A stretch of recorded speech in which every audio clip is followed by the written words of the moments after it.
그래서 오늘은 데이터 사이언스와 함께하는 의료의 미래 모습에 대해서 말씀드리도록 하겠습니다.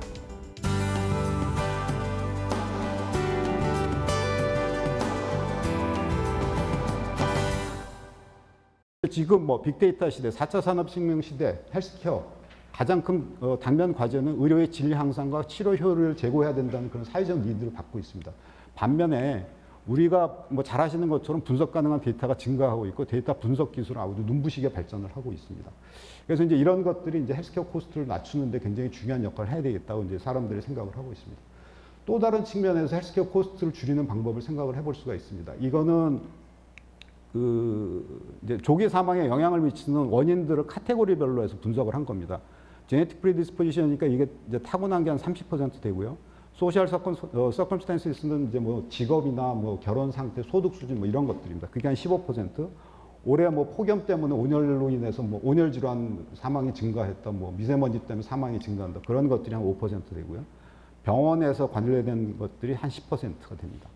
그 다음에 이제 40%가 비헤이비어입니다. 이거 보시면 가장 많은 부분을 차지하고 있는 거죠. 근데 우리가 그동안 어디에다 주로 투자를 했느냐를 생각을 해보면 이런 제네틱 프리디스포지션이라고 하는 바이올로지컬한 현상에 대해서 많이 투자를 했었고요. 병원에 대해서 투자를 했었습니다. 여기에 집중적으로 투자를 했거든요. 보십시오. 이 퍼센티지가 전체의 40%밖에 되지 않습니다. 나머지 60%에 대해서 물론 연구나 이런 것들을 하긴 했지만 우리가 그렇게 많은 관심을 기울이지 않았었던 거죠. 결국 저 코스트를 낮추기 위해서는 우리가 그동안 해보지 않았던 새로운 일들을 해야 되는 거죠. 그러니까 결국 이런 데 투자를 할 수밖에 없다는 것이 이제 논리적인 귀결이라고 할 수가 있겠습니다. 여러분 잘 아시는 인공지능 왓슨 슈퍼컴퓨터죠. 거기에 이제 홈페이지에서 제가 다운받은 건데요. 사람이 평생 살면서 제너레이션 데이터의 양입니다. 병원에서 얻는 데이터가 한 0.4테라, 그 다음에 지노믹 데이터가 한 6테라, 이런 엑소지니어스 데이터, 비헤이비어나 소셜 서컴스탄시스, 인바이러먼트 이런 데이터가 1100테라라고 이야기하고 있습니다. 이 1100테라가 바로 아까 말씀드린 60%에 해당하는 거고요. 이게 지금 이제 한 사람이 평생 살면서 제너레이션 하는 거니까 지구상에 70억 이상이 살고 있고 이런 거 생각하면 진짜로 어마어마한 데이터가 지금 쌓이고 있는 거죠. 근데 그동안 이 1100테라, 우리가 지금 타겟으로 해야 된다고 생각하는 이 1100테라에 대해서 그동안 우리가 저걸 어찌 해볼 수 있는 방법이 전혀 없었습니다. 저걸 캡처할 수 있는 방법도 없었고 저장할 수 있는 방법도 없었고. 근데 지금 테크놀로지가 발전하면서 저거를 어떻게 해볼 수 있는 여지가 조금씩 생겨가고 있는 거죠. 그래서 이제 그런 얘기들도 하고 있는 거고요. 이 라이프스타일 데이터나 아까 말씀드린 비헤이비어 관련된 거, 그런 것들이 지금 이제 캡처가 가능하게 된 건 사실은 이런 이거보다 훨씬 많습니다. 제가 그냥 너무 복잡할 것 같아서 몇 개만 있는 사진을 갖고 와봤는데, 저도 하나 갖고 있지만 여기 아마 계신 분들 중에서도 상당히 많은 분들이 스마트워치 차고 계실 거고요. 모든 분이 요즘엔 다 핸드폰 갖고 계시죠.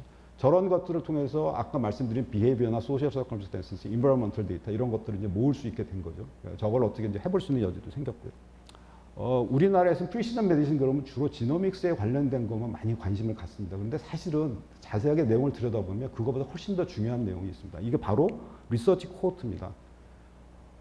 100만 명의 코호트를 얻겠다는 거예요. 이 100만 명의 코호트를 만들어서 그 사람 갖고 의무 기록을 얻고 유전자 데이터, 아까 말씀드린 멀티오믹스 데이터, 환경 생활 습관 데이터, 그 사람들이 만들어내는 여러 가지 스마트폰이나 이런 데서 만드는 제너레이션한 데이터, 웨어러블 센서, 여러 가지 이런 것들. 저거를 다 모으겠다는 거거든요. 사실 굉장히 엄청난 프로젝트입니다. 그리고 기존에 우리가 코호트 연구라고 했었던 것하고는 굉장히 많은 차이가 있습니다. 그래서 그걸 자세하게 말씀드릴 필요는 없겠지만 어쨌든 간에 이런 굉장히 앰비셔스한 프로젝트고요. 그게 지금 이제 이름을 조금 바꿔서 All of Us 리서치 프로그램이라고 갖고 이제 그게 계속해서 진행이 되고 있습니다. 저게 왜 그렇게 했습니까? 미국은 코호트 데이터나 이런 것들이 우리나라가 갖고 있는 데이터보다 엄청나게 많은 데이터를 갖고 있습니다. 그럼에도 불구하고 그런 프레임을 얻었던, 과거의 프레임을 얻었던 데이터 가지고는 지금 우리가 생각하고 있는 저 패러다임을 수용할 수가 없다는 거거든요. 결국 그래서 그런 것들 때문에 새로운 일들을 이제 저렇게 시작을 하고 있는 거고, 저거는 미국에서만 하고 있는 게 아니라 영국에서도 비슷한 일을 하고 있고, 심지어 구글에서도 비슷한 일을 하고 있습니다. 다른 측면에서는요, 이게 우리나라에서는 별로 이런 현상이 없는데, 일반 사용자들이 자기가 자기 의료 정보를 모으고 자기 모든 데이터를 자기가 모아서 자기가 갖고 관리를 하면서 자기 건강에 활용을 하겠다고 하는 그런 움직임들이 있습니다. 그걸 이제 퀀티파이드 셀프라고 그러는데요. 우리나라에서는 별로 이런 일이 없는데 미국에서는 이게 굉장히 많이 이제 아주 파퓰러한 것 같지는 않지만 저런 뭐 홈페이지도 있고 뭐 계속해서 모임도 있고 이제 이런 일들이 있습니다. 그래서 프리시전 메디신이라고 하는 것이 뭐 국가 주도로 아니면 연구자 주도로 시행이 되고 있는 그런 데이터를 한 곳에 모으겠다는 그런 프로젝트라고 한다면 이 퀀티파이드 셀프로 대별이 되는 이런 움직임들은 일반 사용자들이 자기 데이터를 자기가 관리하겠다는, 그래서 모든 데이터를 한 자리에 모으겠다는 거거든요. 이제 그런 측면에서의 얘기라고 할 수 있습니다. 근데 이 두 가지 측면이 다 공통적인 거는 그동안 우리가 태클하지 못했던 비헤이비어나 인바이러먼트나 이런 데이터를 이용을 해서 건강을 개선하고 코스트를 줄여보겠다는 이제 그런 것들이 이제 깔려 있다고 할 수 있습니다. 이게 사실은 뭐 처음 있는 얘기는 아닙니다. 이미 퍼스널라이즈 헬스 리코드라고 해서 뭐 굉장히 오래전에 얘기가 나온 거고요. 그래서 PHR이라고 해서 하는 거는 병원 데이터, 무슨 여러 가지 검사 데이터, 그다음에 건강보험에서 했던 청구 데이터, 뭐 여러 가지 센서나 모바일 디바이스, 웨어러블 디바이스 이런 거 다 한 자리에 모아서 자기가 관리하겠다는 거거든요. 이게 전혀 새로운 그런 개념도 아닙니다. 그러면 이러한 일들이 과연 앞으로 우리 헬스케어를 어떻게 바꿔갈 것인가를 조금 생각을 해볼 필요가 있을 것 같습니다. 그러니까 그동안에는 의사들이 헬스 인포메이션이 병원에 있으니까요. 자기가 그거를 갖고 있지도 못하고 그걸 이해하지도 못했습니다. 근데 그거를 자기가 갖고 있게 되고 그걸 이해하게 되면 그러면 이제 의사로부터 전해 듣던 이야기를 이제 자기가 직접 판단할 수 있게 되는 거죠. 그렇게 되면 무슨 일이 벌어지느냐? 자기가 데이터를 갖고 있게 되니까 자기 데이터에 대한 의사 결정권을 본인이 갖게 됩니다. 그럼 자기가 주도권을 행사하는 거죠. 그러면 요즘에 이제 정보가 권력이라고 그러지 않습니까? 그러니까 권력이 병원에 있던 권력이 환자한테로 옮겨져 가는 거죠. 그러면 이게 주도권이 바뀌게 되는 겁니다. 그러니까 자기가 의사 결정권을 갖게 되는 거고요. 그렇게 되니까 의사와 환자의 관계가 그런 가부장적인 관계로부터 벗어나게 되는 거죠. 서로 대등한 관계가 되는 겁니다. 이런 비슷한 일이 사실은 이제 지금 우리나라 정부에서도 지금 시작을 하고 있습니다. 들어보셨는지 모르겠는데 마이데이터 사업을 지금 하고 있거든요. 근데 이게 물론 시작은 제가 말씀드린 그런 맥락하고는 조금 다른 이제 개인정보 보호법을 이제 우회하려다 보니까 이제 만들어진 그런 거기는 한데요. 지금 여러 가지 영역에서 하고 있고 맨 처음에 시작하는 게 이제 금융정보 쪽에서 이제 많이 이제 시도를 하고 있고 이제 헬스케어 쪽에도 이제 이런 일을 하려고 지금 이야기를 하고 있는 것 같습니다. 그래서 아까 말씀드린 것처럼 이게 이제 처음 있는 일도 아니고요. 이게 지금 뭐 구글이나 이런 데서도 벌써 구글 헬스라는 걸 했었고 여기는 벌써 하다가 이제 실패하고 이제 서비스를 접어버렸습니다. 그 다음에 마이크로소프트 헬스볼트도 비슷한 사업이고요. 지금 이제 그 애플에서 하고 있는 이제 애플 헬스 뭐 이런 것들도 거의 비슷한 거라고 할 수 있습니다. 근데 지금 잘 생각을 해보시면 이게 이런 서비스가 지금 뭐 많이 잘 돼가지고 우리가 지금 어떤 뭐 혜택을 누리고 있나요? 그렇지 않습니다. 뭐 이 컨셉도 예전부터 있었던 얘기고 우리나라에서도 저거 하겠다는 사람들 많았었고요.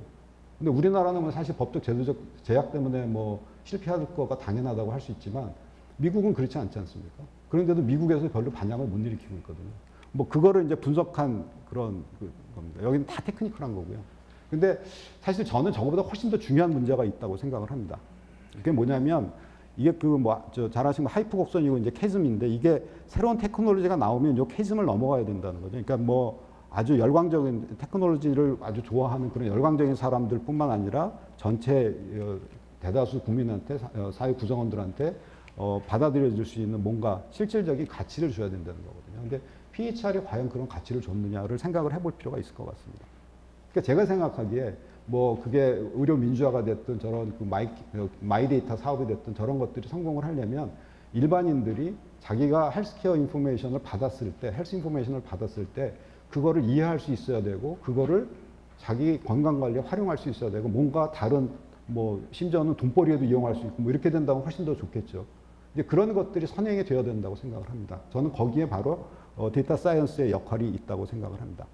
결국 어떤 테크놀로지를 통해서 헬스 인포메이션을 일반인들이 이해할 수 있도록 번역해주는 그런 작업이 필요할 것 같습니다. 이게 바로 데이터 사이언스라고 저는 생각을 하고 있고요. 그래서 앞으로 저런 그 K-데이터 사업이, 마이데이터 사업이 됐든 뭐 PHR이 됐든 저거가 실제로 우리 사회 파급이 돼서 뭔가 우리 사회 변혁도 일으키고 또 헬스케어 인포메이션 그 의료비 절감도 일으키고 또 일반 국민들의 건강도 향상되고 이런 일들을 하기 위해서는 데이터 사이언스가 굉장히 중요한 역할을 해야 되지 않을까 그렇게 생각을 합니다. 이런 그 의료 민주화 이런 데 있어서 데이터 사이언스 결국은 일반인들의 헬스 리터러시라고, 그러니까 그게 이제 헬스 인포메이션을 이해할 수 있는 걸 헬스 리터러시라고 그러죠. 그러니까 그런 것들을 높여주는 그런 테크놀로지 개발에 좀 관심을 가져야 되지 않을까, 이제 이런 생각을 했습니다.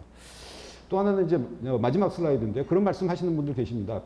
그러면 뭐 구글이나 뭐 이런 데서 한다고 하니까 그거 그냥 수입해서 쓰면 되지 꼭 우리나라에서 만들어야 되느냐라고 말씀을 하시는 분들이 계셔서 제가 그냥 슬라이드 하나를 준비를 했습니다. 이거는 제가 스마트폰에 보면 그 번역기가 두 개가 제가 있는데, 구글 트랜슬레이트가 있고 이제 네이버에서 만든 팝하고라고 있습니다. 그래서 제가 그걸 갖고 장난을 한번 쳐봤습니다. 시장의 반찬에다 갖고 번역을 한번 시켜봤습니다. 그랬더니 마켓 이즈 사이드 디시 이렇게 나왔습니다. 그래서 팝하고에다 했더니 헝거 이즈 더 베스트 소스 이렇게 나왔습니다. 어느 게 맞는지는 아마 잘 아실 것 같습니다.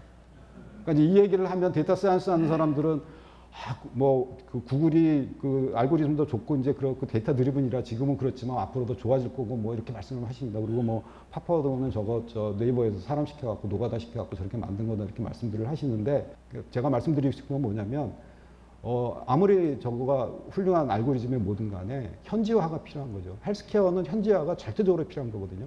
아까 프리시전 메디슨 말씀 많이 하셨잖아요.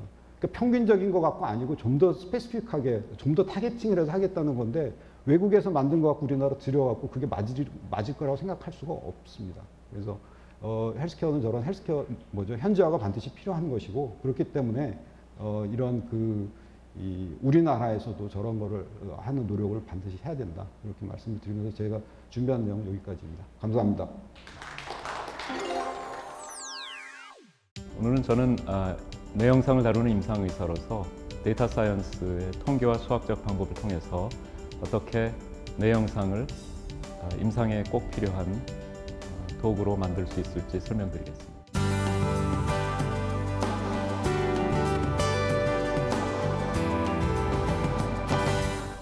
브레인 이미징은 2012년 말에 저희 병원에 설치된 펫 MRI 기계인데요.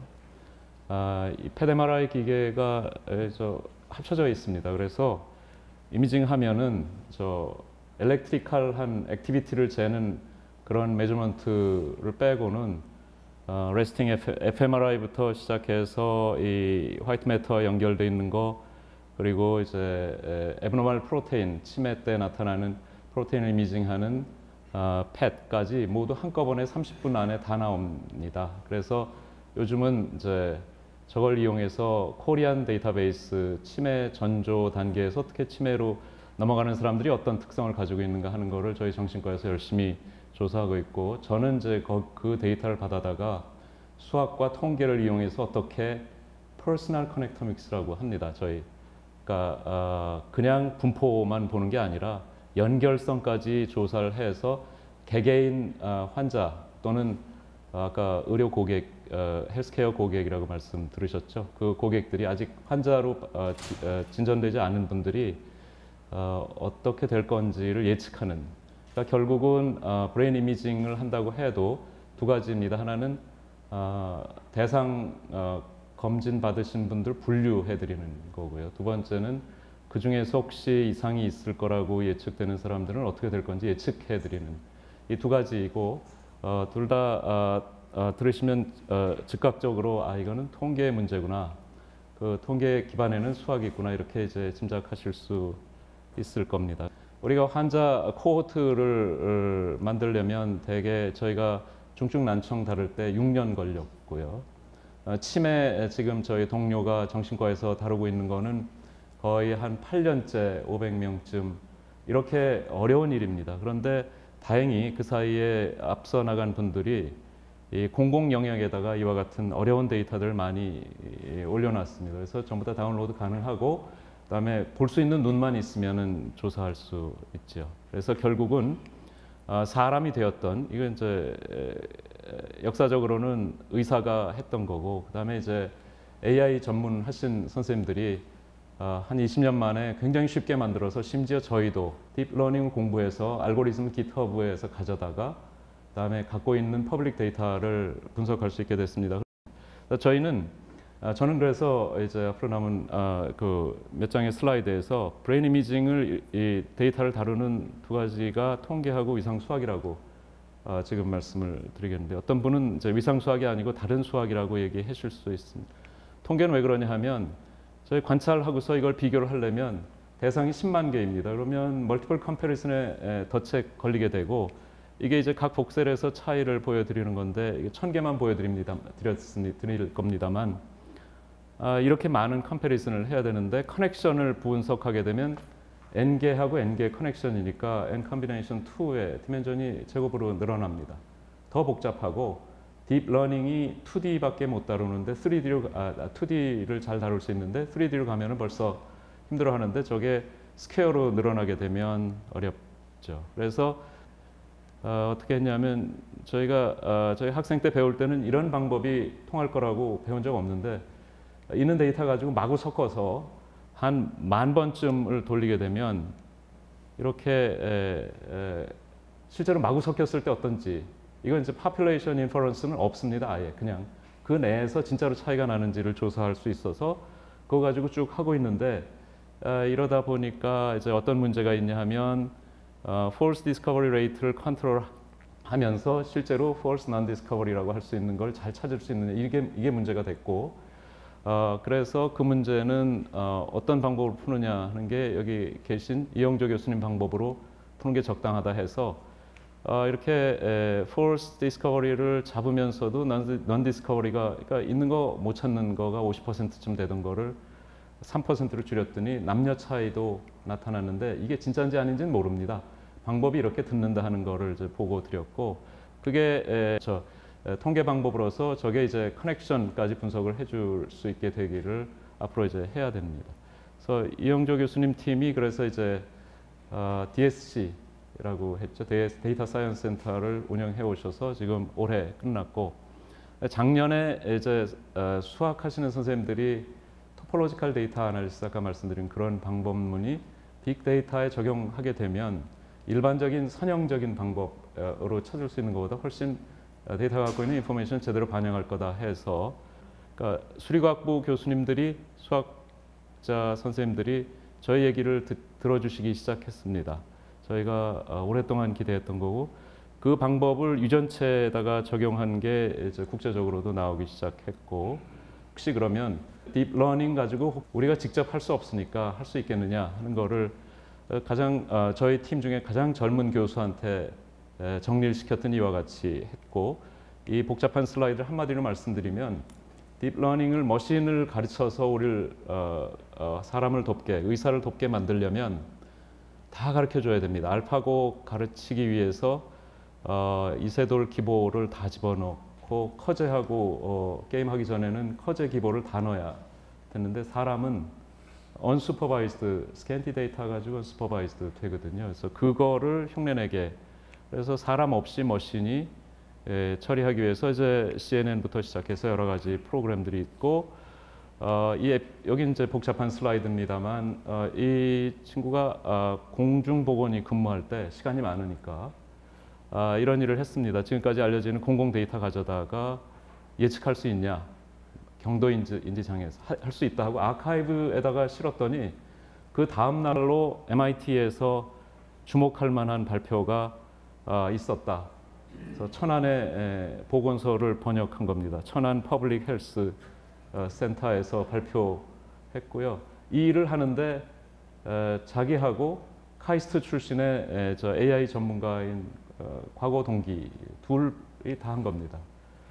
그리고 유틸리티를 만들어서 어떻게 하면 이미지 집어넣으면 치매로 갈 가능성이 얼마다 이런 거를 발표하게 했습니다. 이런 기술 또는 할 수 있다는 걸 알았기 때문에 데이터가 있으면 제너러티브 모델이라고 했어요. 데이터가 중간중간 빠져 있으니까 그 중간을 쭉 채우는 작업을 AI 가지고 할 수 있습니다. Variational Autoencoder나 아니면은 Generative Adversarial 모델이나 이게 다 그래서 지금 앞에 동영상 보신 거는 데이터 몇백 개 가지고 50대부터 90대까지 펫을 찍으면 뇌 대사가 어떻게 변해가는지를 틈새 없이 쭉 채워 넣은 겁니다. 근데 저거보다 더 좋은 데이터가 없죠. 그러니까 데이터를 얻는다는 건 환자 또는 자원자를 괴롭혀야 되는 일이니까 이런 일을 할 수 있고 더 나아가서 저희 엔지니어링 출신의 저희 과 교수는 또는 최홍현 박사는 MRI 없을 때도 이걸 잘 분석하는. 그러니까 저희가 이미지 할 때는 꼭 형태가 있어야 되니까 아니요, 이미지 찍을 때 이미 안에 형태가 있으니까 이런 게 나온 거라고 생각하는 겁니다. 펫CT 찍어서 CT 이미지 위에다 꼭 펫을 얹어야 된다 생각했는데 CT 없이 이렇게 되면 의료기기 회사들한테는 나쁜 일이죠. 펫만 팔면 되니까요. CT 안 사면 30억짜리 장비가 10억짜리가 됩니다. 여기서는 CT를 대충 찍은 거 가지고 매우 해상도 높게 만드는 거. MRI도 듬성듬성 찍어가지고 선형 보관을 하게 되면 이렇게 나오거든요. 그런데 딥러닝한테 시켰더니 그 안에 뭐가 있는지 뻔하니까 이게 딥러닝이 이런 일을 할 수 있습니다. 그래서 결국 이제 통계하고 수학의 기초 연구를 해야 몇 명의 사람들 가지고도 공공 데이터베이스로 우리나라에서 우리나라 환자를 돕기 위한 일을 할 수 있다. 그리고 모든 임상의사가 그 일을 할 수 없으니까 저처럼 이미징을 다루는 사람이 나서서 하고 있고 딥러닝이든 휴먼이든 간에 하여간 뭐가 됐든 간에 윤형진 교수 말씀에 동의합니다만 뭐가 됐든 간에 환자를 도울 수만 있으면 좋겠다. 환자를 도울 수 있어야 정부가 투자할 수 있을 것이다. 그리고 회사는 투자 안 할 거다. 왜냐하면 시장이 줄어드니까. 그분들은 블록버스터를 원하니까. 감사합니다.